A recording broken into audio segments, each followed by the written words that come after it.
Hello friend, तो आप सभी का एक बार फिर से स्वागत है हमारे चैनल आदर्श विनय एकेडमी में। तो फ्रेंड, आज की इस वीडियो में हम लोग स्पेशल देखेंगे बीपीएससी बिहार शिक्षक भर्ती के लिए जीके जीएस के टॉप 30 क्वेश्चन पे डिटेल के साथ चर्चा करेंगे। साथ ही हम लोग यह भी देखेंगे कि इस प्रश्न से संबंधित आने वाले एग्जाम में और किस तरह के प्रश्न पूछे जाने की संभावना है, उस पर भी हम लोग डिटेल के साथ चर्चा करेंगे। तो आपसे अनुरोध है कि एक भी क्वेश्चन को स्किप मत कीजिएगा, वीडियो को पूरा देखिएगा। और यदि आपको यह वीडियो पसंद आए तो प्लीज़ हमारा चैनल है आदर्श विनय एकेडमी, हमारे चैनल को सब्सक्राइब करके बेल आइकन को ऑन जरूर कीजिएगा। यदि आज की सीरीज की बात करते हैं तो आज का ये सीरीज नंबर हमारा कितना है, 6 है। तो चलिए आज की सीरीज को प्रारंभ करते हैं और देखते हैं कि आज का हमारा पहला प्रश्न क्या है। तो आज का हमारा सबसे पहला प्रश्न है कि हड़प्पा कालीन स्थानों में अभी तक किस धातु की प्राप्ति नहीं हुई है। करेक्ट आंसर आपको बताना है कि हड़प्पा कालीन स्थानों में अभी तक किस धातु की प्राप्ति नहीं हुई है। ऑप्शन नंबर ए हमारा दिया गया तांबा, बी हमारा दिया गया स्वर्ण, सी हमारा दिया गया चांदी और डी हमारा दिया गया है लोहा। तो करेक्ट आंसर किया जाएगा ऑप्शन नंबर डी हमारा क्या है, करेक्ट है। लोहा की प्राप्ति नहीं हुई है। ऑप्शन नंबर डी हमारा क्या है, करेक्ट है। आगे हम लोग देख लेते हैं, कुछ पॉइंट देख लेते हैं, चूंकि यहाँ से भी हमारे एग्जाम में प्रश्न पूछा जाता है। तो पहला पॉइंट हमारा क्या है, हड़प्पा सभ्यता एक कांस्य युगीन सभ्यता थी। यहाँ से तांबा, कांसा, स्वर्ण और चांदी आदि धातुएं तो मिली है, परंतु लोहे की प्राप्ति नहीं हुई है। अतः हड़प्पा कालीन लोग लोहे से परिचित नहीं थे।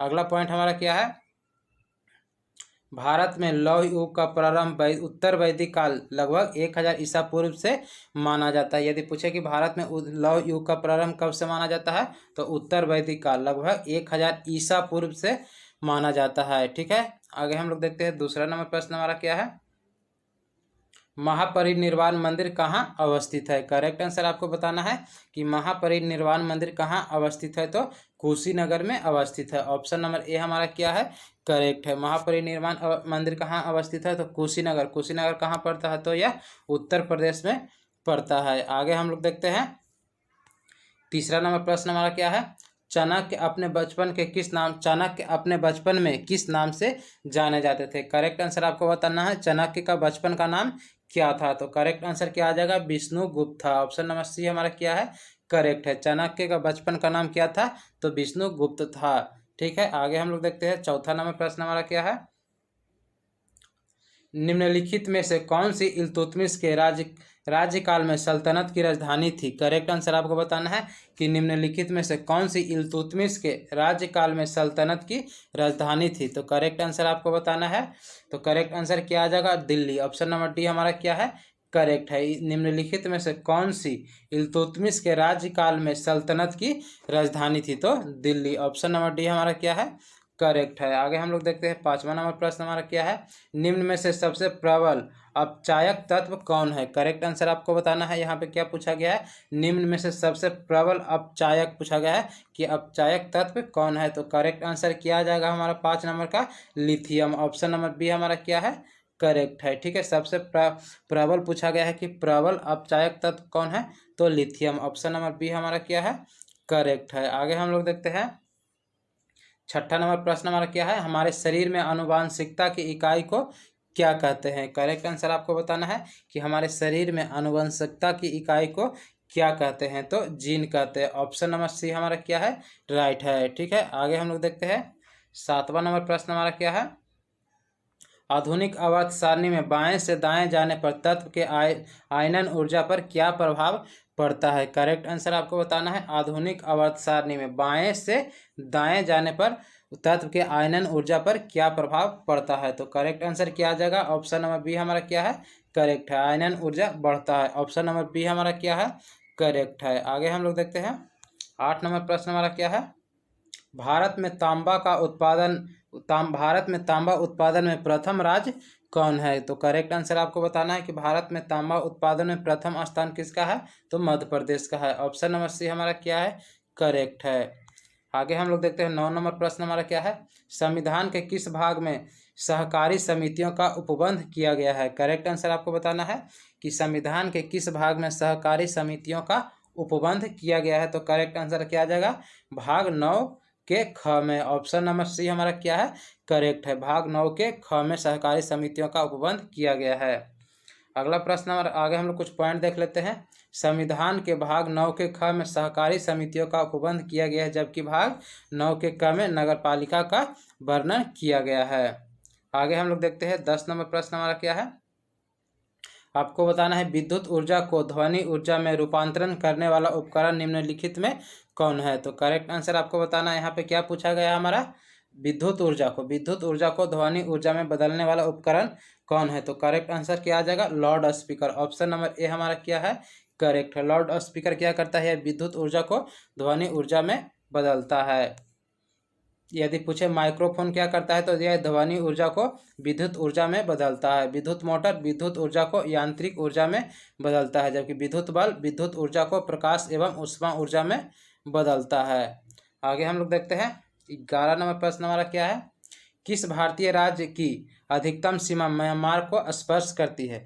करेक्ट आंसर आपको बताना है कि किस भारतीय राज्य की अधिकतम सीमा है जो म्यांमार को स्पर्श करती है। अधिकतम पूछा गया है कि अधिकतम सीमा स्पर्श करती है, तो Arunachal Pradesh. Option number C हमारा क्या है, करेक्ट है, अरुणाचल प्रदेश।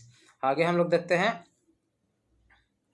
म्यांमार की सीमा स्पर्श करने वाला राज्य मणिपुर है, नागालैंड है, मिजोरम है और अरुणाचल प्रदेश है। लेकिन अरुणाचल प्रदेश के सर्वाधिक सीमा है जो म्यांमार को स्पर्श करती है। तो प्रश्न भी हमारा क्या था कि किस राज्य, कौन सा ऐसा राज्य है जो म्यांमार को सर्वाधिक सीमा स्पर्श करता है, तो अरुणाचल प्रदेश। हमारा आंसर क्या था, अरुणाचल प्रदेश था। ठीक है, आगे हम लोग देखते हैं 12 नंबर प्रश्न हमारा क्या है, कंजली झील। ठीक है, कंजली झील किस राज्य में स्थित है। करेक्ट आंसर आपको बताना है कि कंजली झील किस राज्य में स्थित है, तो पंजाब में स्थित है। ऑप्शन नंबर बी हमारा क्या है, राइट है। आगे हम लोग देखते हैं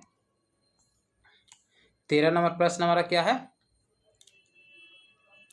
भारतीय संविधान के किस भाग में पंचायती राज से संबंधित प्रावधान है। भारतीय संविधान के किस भाग में पंचायती राज से संबंधित प्रावधान है। तो करेक्ट आंसर क्या आ जाएगा 13 नंबर का, तो भाग 9। ऑप्शन नंबर डी हमारा क्या है, करेक्ट है। भाग 9 में पंचायती राज से संबंधित प्रावधान है। ठीक है, भाग 9। ऑप्शन नंबर डी हमारा क्या है, करेक्ट है। अगला प्रश्न हमारा क्या है, आपको बताना है 14 नंबर प्रश्न हमारा क्या है, ऊर्ध्वपातन विधि में, ठीक, विधि में से निम्न में से किस यौगिक का शोधन किया जा सकता है। करेक्ट आंसर आपको बताना है। प्रश्न हमारा क्या है, ऊर्ध्वपातन। ठीक है, ऊर्ध्वपातन विधि से निम्न में से किस यौगिक का शोधन किया जा सकता है। 14 नंबर प्रश्न का करेक्ट आंसर क्या हो जाएगा, तो बेंजोइक अम्ल। ऑप्शन नंबर डी हमारा क्या है, करेक्ट है। चूंकि यहाँ क्या दिया गया है हमारा, ऊर्ध्वपातन विधि से निम्न में से किस यौगिक का शोधन किया जा सकता है, तो बेंजोइक अम्ल का। ऑप्शन नंबर डी हमारा क्या है, करेक्ट है। आगे हम लोग देखते हैं 15 नंबर प्रश्न हमारा क्या है, काली मुद्रा क्या है। करेक्ट आंसर आपको बताना है कि काली मुद्रा क्या है। ऑप्शन नंबर ए हमारा दिया गया है, यह एक अवैध मुद्रा है। बी हमारा दिया गया है, यह एक जाली मुद्रा है। सी हमारा दिया गया है, यह गंदी या खराब मुद्रा है। और डी हमारा दिया गया है, यह अवैध आय है जिस पर आयकर नहीं दिया गया, यानी टैक्स नहीं दिया गया है। तो करेक्ट आंसर क्या आ जाएगा, ऑप्शन नंबर डी हमारा क्या है, करेक्ट है। यह अवैध आय है जिस पर आयकर यानी टैक्स नहीं दिया गया है। ऑप्शन नंबर डी हमारा क्या है, करेक्ट है। आगे हम लोग देखते हैं 16 नंबर प्रश्न हमारा क्या है, सांगपो और दिहांग, दो नदी का नाम दिया गया, सांगपो और दिहांग किस नदी के अन्य नाम है। तो करेक्ट आंसर आपको बताना है कि सांगपो और दिहांग किस नदी के अन्य नाम है। तो करेक्ट आंसर क्या आ जाएगा, ब्रह्मपुत्र नदी के दो अन्य नाम है। सांगपो और दिहांग है जो ब्रह्मपुत्र नदी के दो अन्य नाम है। ठीक है, ऑप्शन नंबर ए हमारा क्या है, करेक्ट है। आगे हम लोग देखते हैं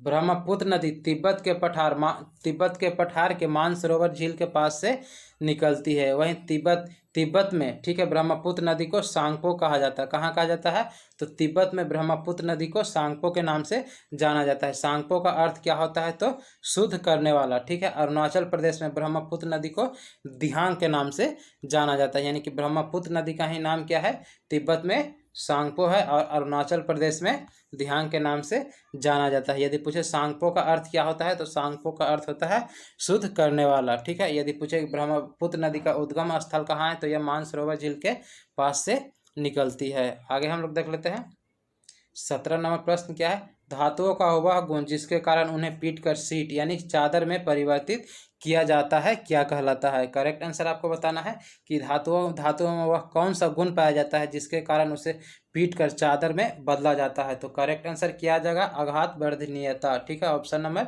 बी हमारा क्या है, करेक्ट है। धातु में आघात वर्धनीयता का गुण पाया जाता है जिसके कारण उसे पीटकर चादर में बदला जाता है यानी पत्थर।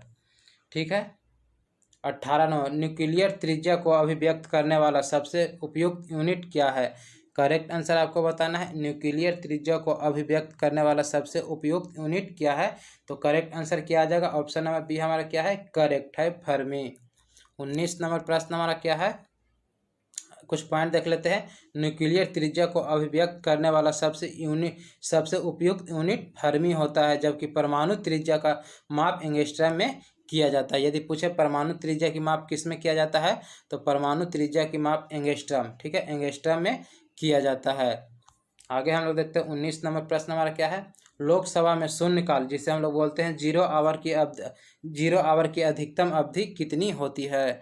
तो करेक्ट आंसर आपको बताना है कि लोकसभा में शून्यकाल जिसे हम लोग बोलते हैं जीरो आवर की अधिकतम अवधि कितनी होती है। तो करेक्ट आंसर क्या आ जाएगा, अनिश्चित काल होती है। ठीक है, ऑप्शन नंबर डी हमारा क्या है, करेक्ट है। जीरो आवर की अधिकतम समय कितना होता है, तो अनिश्चित काल होता है। ऑप्शन नंबर डी हमारा क्या है, करेक्ट है। आगे हम लोग देखते हैं 20 नंबर प्रश्न हमारा क्या है, निम्न में से किस स्थान पर गुरुत्वाकर्षण बल सबसे अधिक होता है। तो करेक्ट आंसर आपको बताना है कि निम्न में से किस स्थान पर गुरुत्वाकर्षण बल सबसे अधिक होता है। तो ध्रुव पर। ऑप्शन नंबर डी हमारा क्या है, करेक्ट है। ध्रुव पर गुरुत्वाकर्षण बल सबसे अधिक होता है।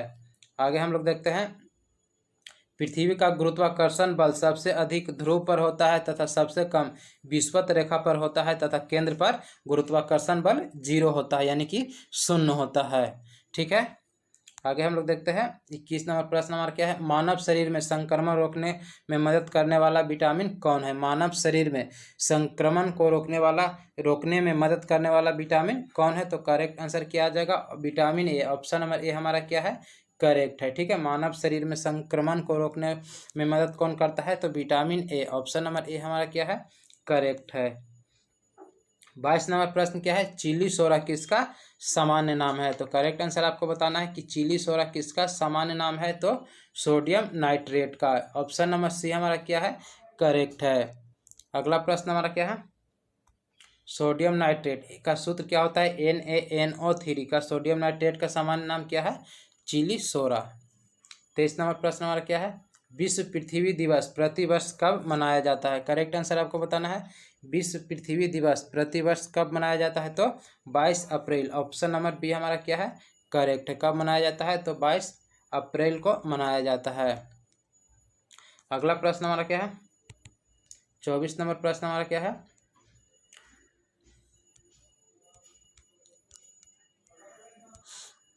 24 नंबर प्रश्न हमारा क्या है, भारतीय संविधान में प्रस्तावना की भाषा कहाँ से लिया गया है। तो करेक्ट आंसर आपको बताना है कि भारतीय संविधान में प्रस्तावना की भाषा कहाँ से लिया गया है। तो ऑस्ट्रेलिया से लिया गया है। ऑप्शन नंबर डी हमारा क्या है, करेक्ट है। चूंकि यहाँ प्रस्तावना की भाषा पूछा गया है तो ऑस्ट्रेलिया से लिया गया है। ऑप्शन नंबर डी हमारा क्या है, करेक्ट है। प्रस्तावना की भाषा कहाँ से लिया गया है, तो ऑस्ट्रेलिया से लिया गया है। आगे हम लोग देखते हैं 25 नंबर प्रश्न हमारा क्या है, किस हड़प्पा स्थल से धान के भूसी का प्रमाण मिला है। करेक्ट आंसर आपको बताना है कि हड़प्पा के किस स्थान से धान के भूसी का प्रमाण यानी कि साक्ष्य मिला है। तो करेक्ट आंसर क्या आ जाएगा, रंगपुर से हमें धान के भूसी का प्रमाण मिला है। ऑप्शन नंबर सी हमारा क्या है, करेक्ट है। आगे हम लोग देखते हैं 26 नंबर प्रश्न हमारा क्या है, राज्यपाल बनने के लिए न्यूनतम उम्र सीमा कितनी होनी चाहिए। तो करेक्ट आंसर आपको बताना है राज्यपाल। ठीक है, किसी राज्य का राज्यपाल बनने के लिए न्यूनतम उम्र सीमा कितनी होनी चाहिए। तो करेक्ट आंसर क्या आ जाएगा, 35 वर्ष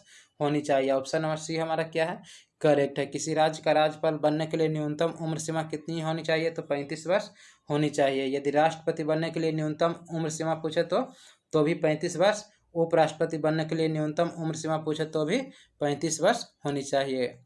आगे हम लोग देखते हैं 27 नंबर प्रश्न हमारा क्या है, ऋग्वेद में कुल कितने मंडल है। करेक्ट आंसर आपको बताना है। तो ऋग्वेद में कुल 10 मंडल है। ऑप्शन नंबर बी हमारा क्या है, करेक्ट है। ऋग्वेद में कुल कितने मंडल है, तो ऋग्वेद में कुल 10 मंडल है।